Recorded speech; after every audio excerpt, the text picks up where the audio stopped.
everything that's going on in the United States, everything that's going on in New York and other parts of this country, we want to extend not only thoughts and prayers, but we're also extending a hand of support with ventilators.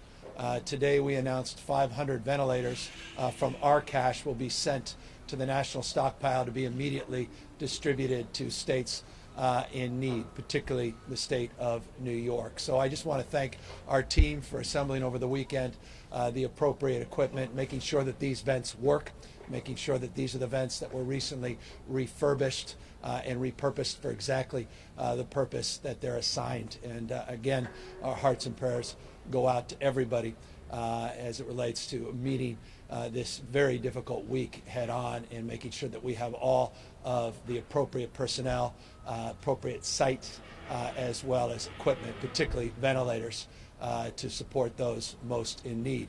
I want to, though, make an argument for the state of California's efforts in the context of putting in perspective the work that's being done, not just, again, here, but over the course of many, many months, by reminding California that we needed to prepare not only to address the needs of those that were being repatriated, but begin the process to really start focusing on preparing for COVID-19 and the prospect that this virus was going to spread. That was brought further into focus with the Grand Princess Cruise Line, which generated national attention and certainly generated a lot of energy and focus in Northern California, in the Bay Area. And those relationships were only strengthened. And as a process of, or rather as an extension of those relationships being strengthened, it forced our hand to really start looking at assets, looking at sites, alternative care sites, not just our hospital sites, but alternative care sites that can not only meet the needs of those that were coming off the Grand Princess, but the expectation then that the coronavirus would spread and the peak needs would exceed our capacity to deliver within our 416 hospitals. So over the course of months, the state of California has been preparing in a very deliberative way.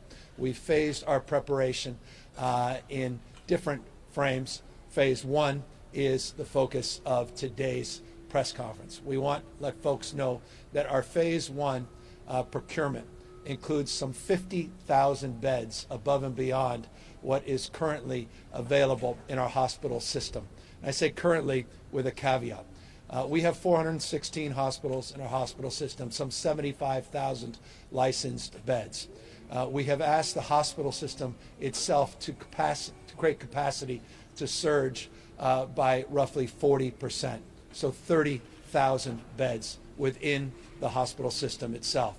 The additional surge, the 50,000 phase one goal, would come from the state working with partners at the local level, 20,000 beds for alternative care sites.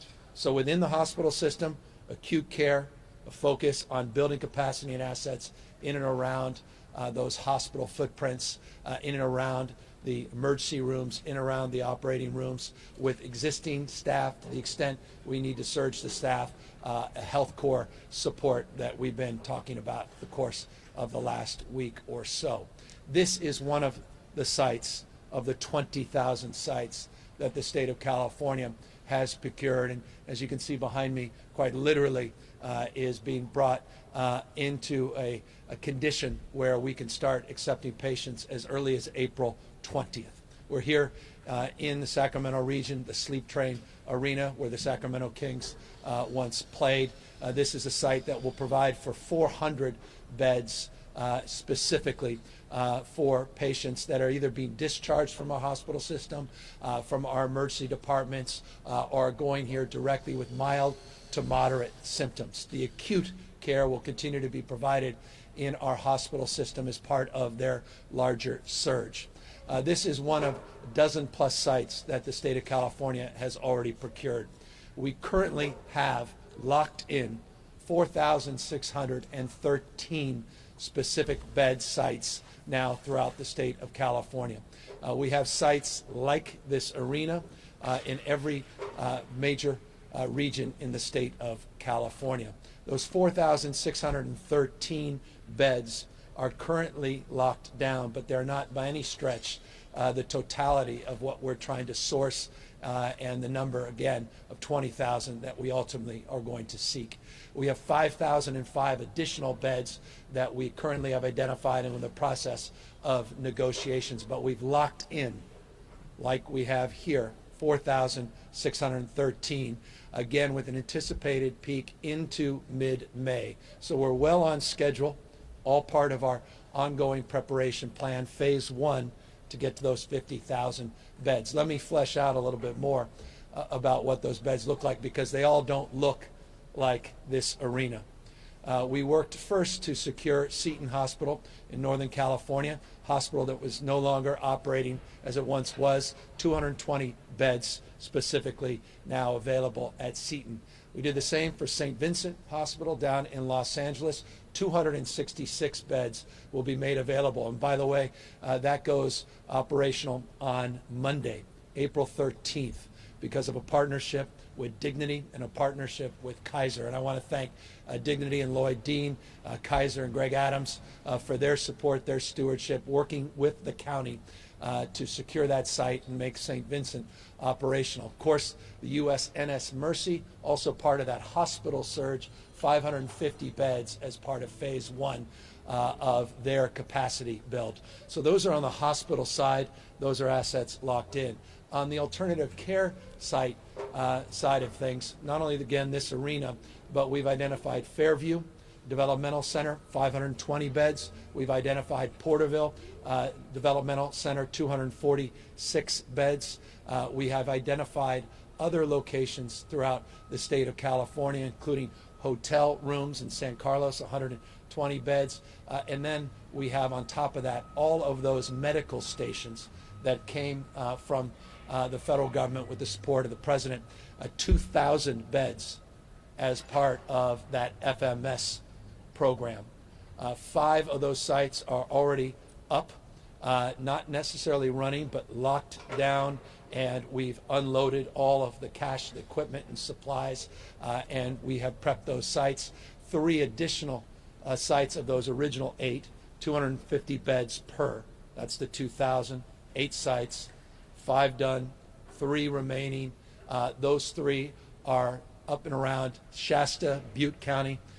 We have one down in San Diego, and I want to congratulate the work of the county down there for announcing that and finding an appropriate site for that. Nathan Fletcher, supervisor, and others that were doing that over the weekend.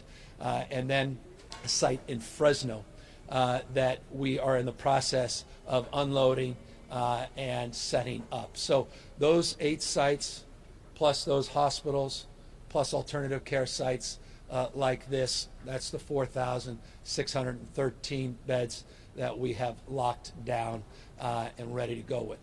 That said, it's one thing to have the beds, it's another to have the personnel.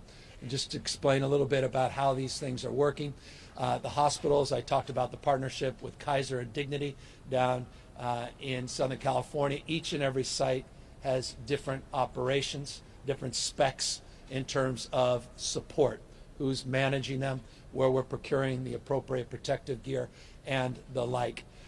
The FMS sites, these medical stations, are county-state partnerships. In some cases, the county is taking all the responsibility themselves, but broadly, county-state partnerships. As it relates to sites like this, we are working with the county, and we are working through our Health Corps, which now has a total number of applications. This was the healthcorps.ca.gov website we launched less than a week ago. Over 81,879 people, not over. As of this morning, 81,879 people have filled out a formal application on that site. That will provide the surge capacity in terms of personnel we'll need to appropriately staff, as an example, the 400 beds that will be on this specific site. And by the way, I recognize for those that are focusing with real acuity, detailed attention on that Health Corps site, we have a lot of existing licensed medical professionals that are currently working that have also applied on that site to potentially be redeployed to more acute needs within the system. But it's still a jaw-dropping number, 80+ thousand people that are willing to meet this moment. Again, these are the phlebotomists, the EMTs, the paramedics, the nurses, nurse practitioners, and doctors, and the like, radiologists that have all filled out that application. So physical sites, the human capital that are needed, and doing everything we can to procure more PPE. We are not naive.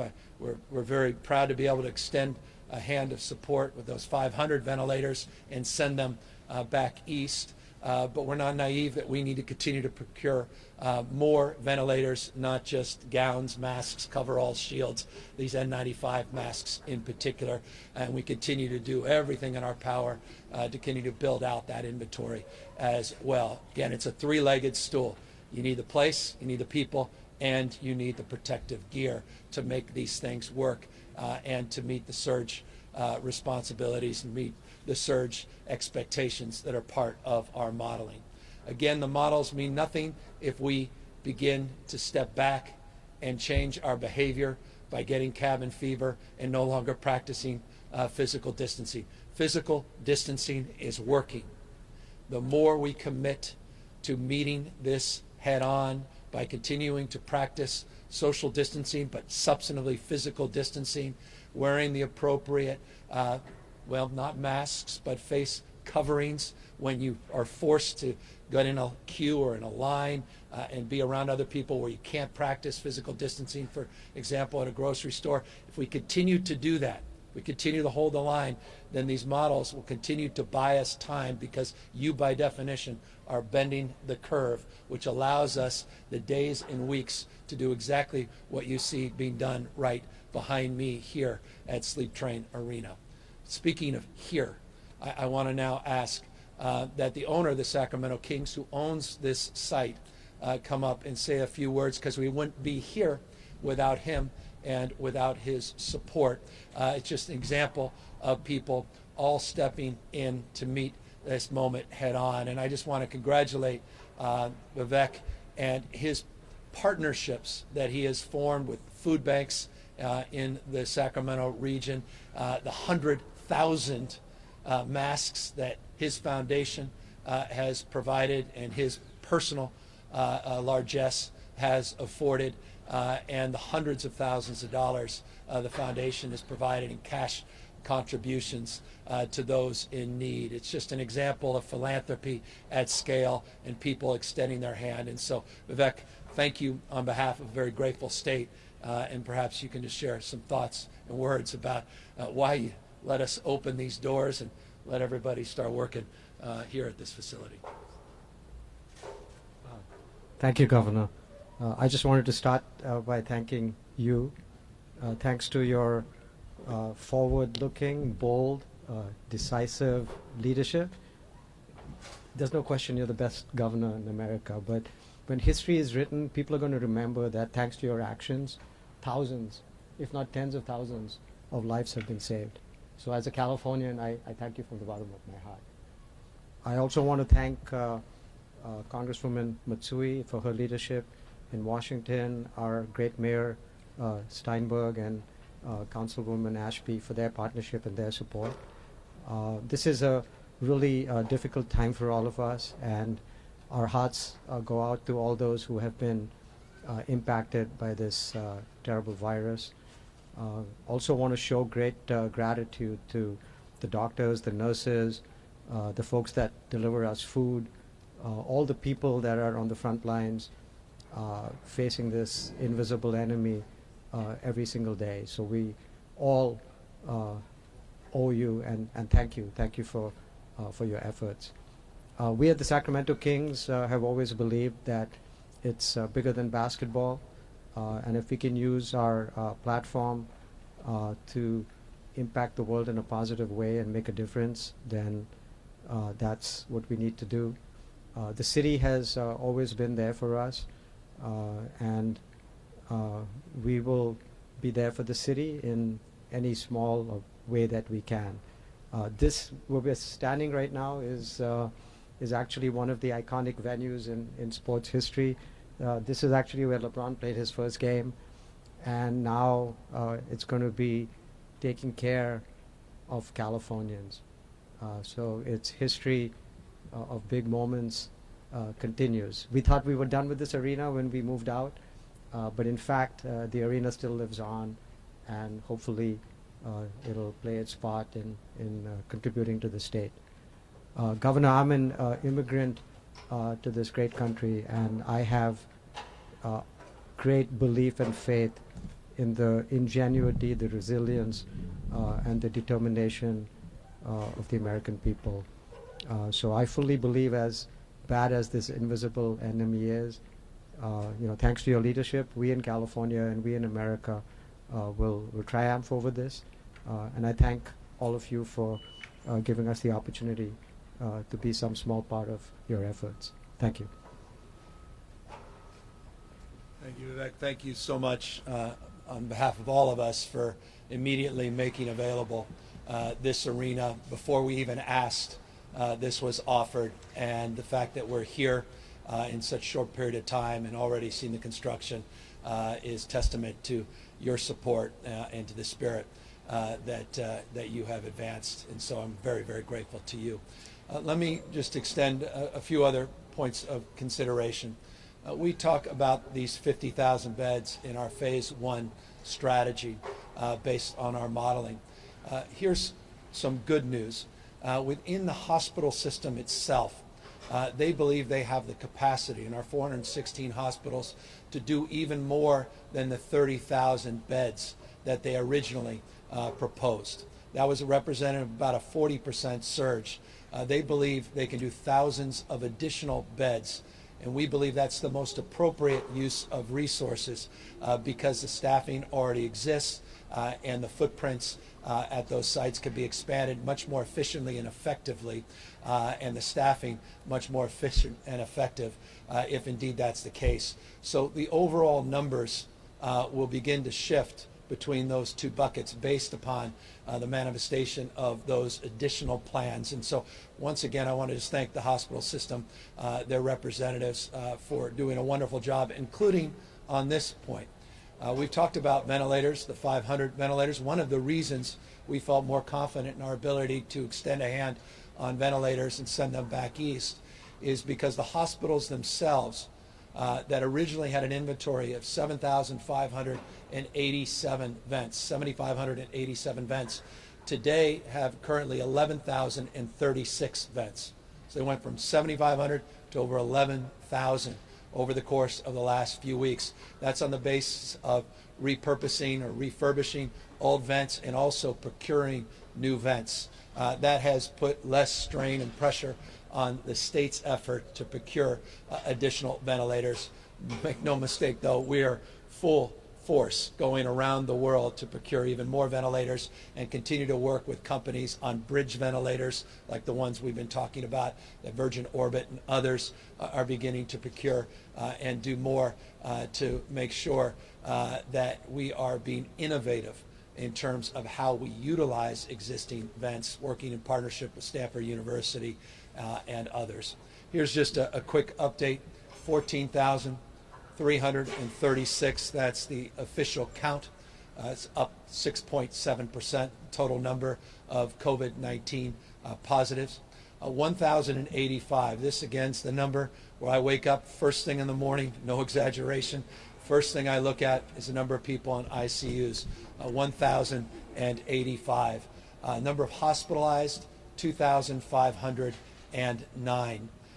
That represents 4.6% increase in the hospitalizations from yesterday, 4.3% increase in the total number of ICU patients from yesterday. We tragically have lost 234 lives, or excuse me, 343 lives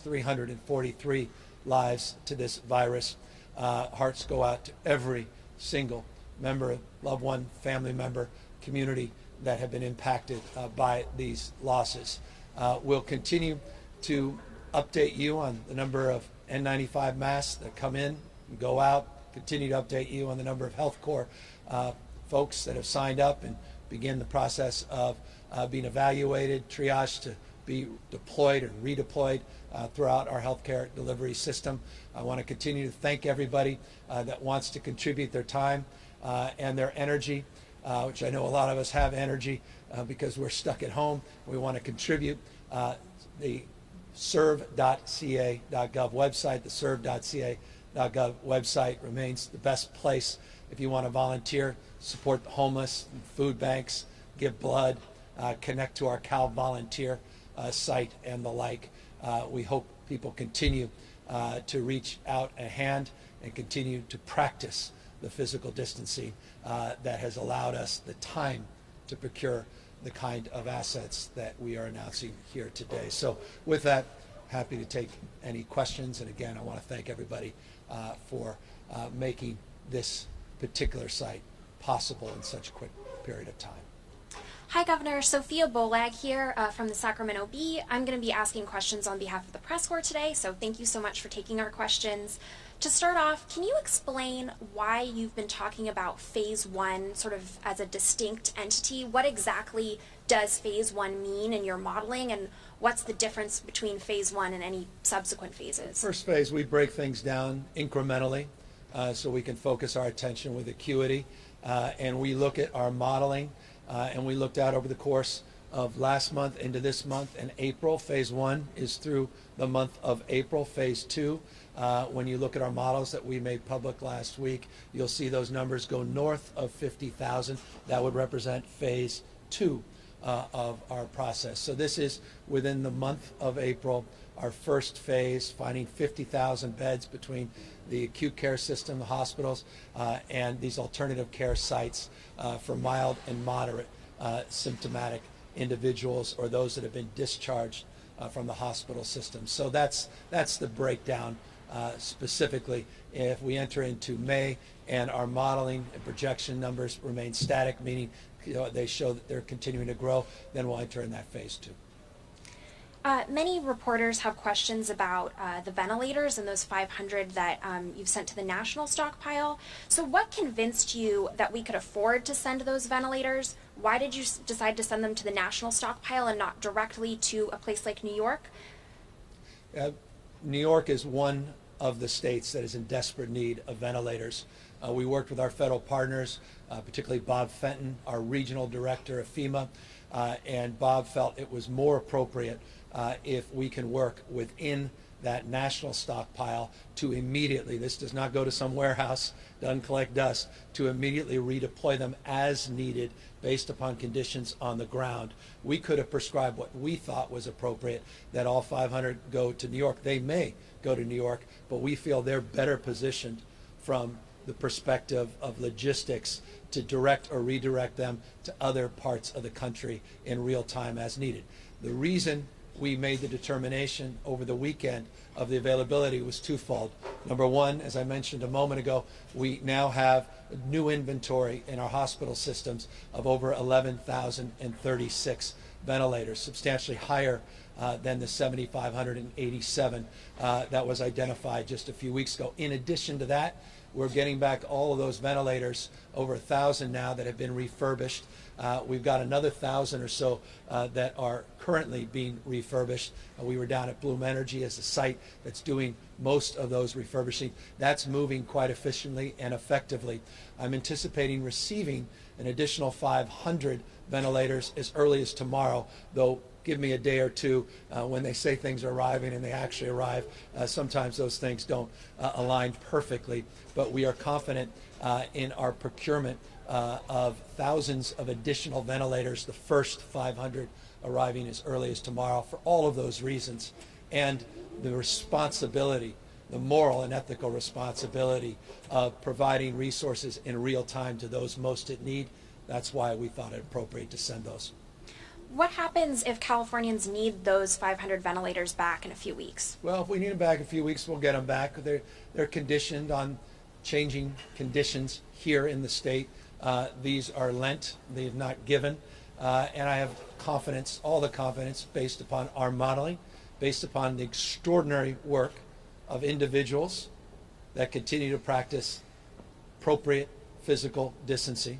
If we change our behaviors, the model changes radically. If we continue to double down on our behaviors, the model will remain as it currently has, and that will give us the time well within the next few weeks to have enough ventilators, we believe, to meet the needs of 40 million Californians that may be vulnerable to this virus, ending up in hospitals and on ICUs. But we had our professionals look at this. We looked at our modeling. We looked at conditions on the ground, and we feel confident in our capacity to meet our needs as we support the needs of others.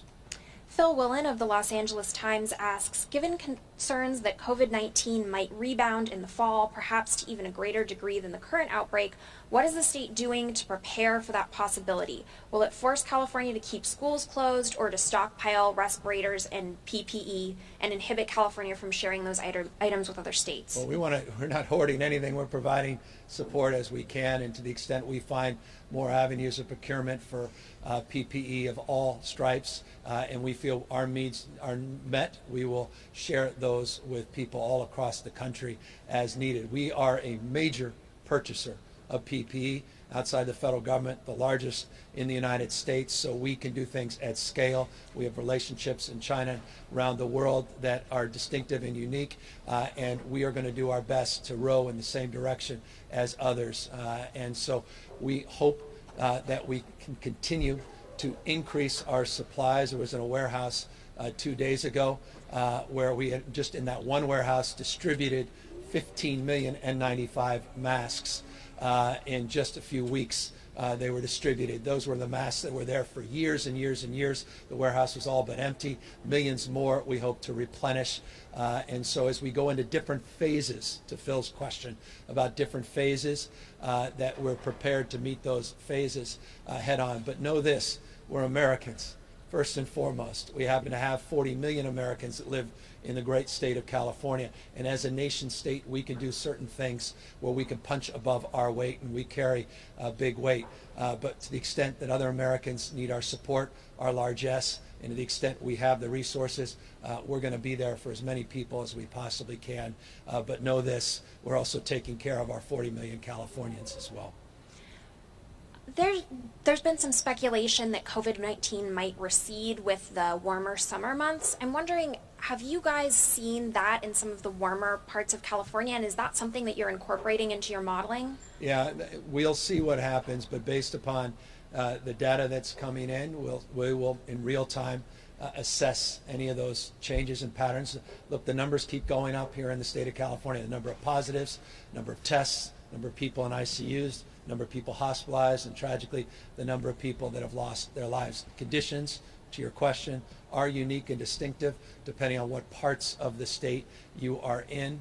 And we've heard people speculate about the seasonality of this virus, but it's too early based upon the information that we have to make any determinations around that speculation. There's no patterns that exist within the state that I'm aware of that would lead us to conclude that indeed is the case. We're hopeful in the seasonality, but by no stretch of the imagination does that change our modeling currently or our approach to procuring sites, people, and appropriate personal protective gear. And forgive me, this goes to Phil's previous question as well.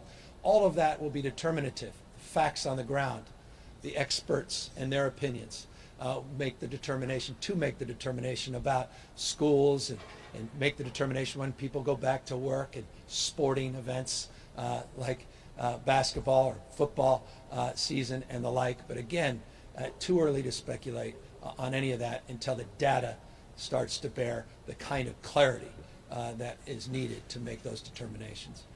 Rachel Becker of Cal Matters asks, how do you intend to incorporate antibody tests into California's ongoing response? What do you envision the role of antibody tests will be in getting people back to work? Well, foundational, fundamental, and that's why the serology tests with Stanford are so important. Our first homegrown serum serology test that will be done.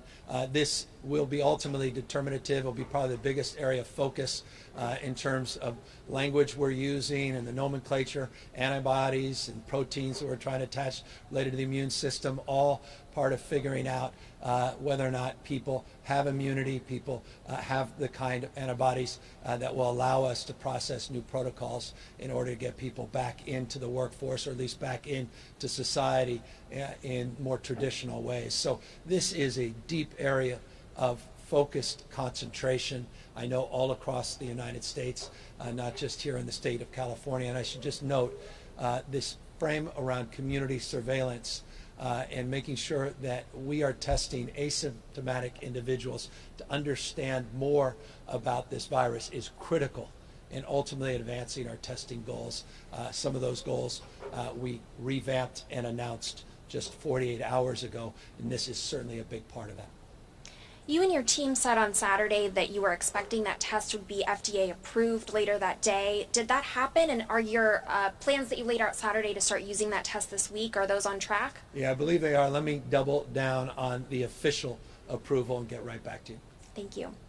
Adam Beam of the Associated Press asks, will you pause the scheduled minimum wage increase because of the COVID-19 outbreak? Well, that's January, and we'll make a determination in real time. I have my budget team meeting again later this afternoon.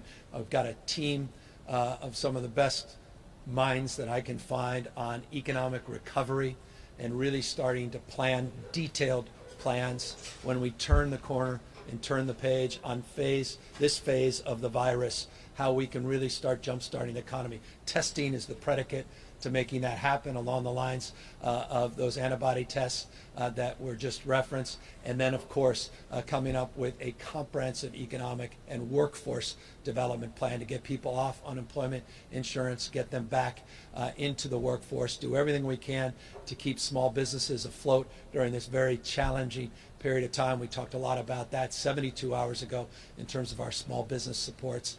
But ultimately, the determination on some of those macro questions like unemployment, or rather like minimum wage, will be determined as we plan or as we roll out these larger plans. Mike Lurie of KCRA is asking for an update on the California Health Corps. Specifically, do you have a budget figure in mind for the program and how it will be paid for? Yeah, look, it's going to be paid for, and I've been asked this on multiple occasions, and I'll remind everybody that we have the capacity within the existing funding systems, be it the Medi-Cal system, other systems of support, including our own contributions through the general fund and our reserves, and more important than anything else, the federal government and FEMA's reimbursements that all stack and answer to that question. Depending on the bucket, those are connected to the reimbursement and the processing of those paychecks. I will, though, remind you that not everybody that will be part of the Health Corps, again, over 81,000 people that have already signed up, not all of them will be able to provide for their child care, for their transportation, and for their lodging. And I again want to just thank Facebook, Mark Zuckerberg, for providing tens of millions of dollars to help with stipends for those individuals as well. So deep support from the federal government, state, and some modest support in the context in totality from the private sector and philanthropy. How are you vetting those candidates? They're going through a very comprehensive process. We've got a team of people going through every single one of those applications. Remember, when we launched this, we said the universe of expectation was around 37,000.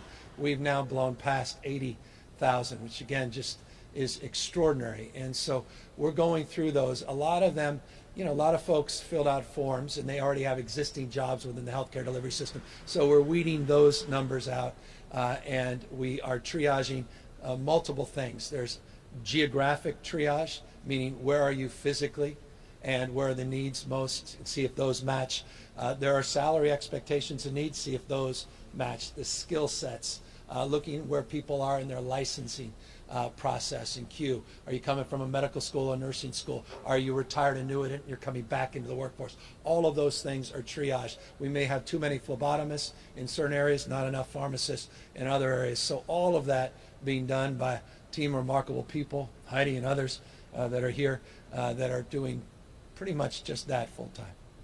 Alex Michelson at Fox 11 News asks, Speaker Pelosi wants to pass another stimulus through Congress. What's the most pressing need that California has from the federal government? To help those that are still recovering from the 2008 financial crisis that never fully recovered, and to protect individuals that are most in need. Let's not exacerbate income and wealth disparities. Let's not exacerbate growing anxiety around a two-class society.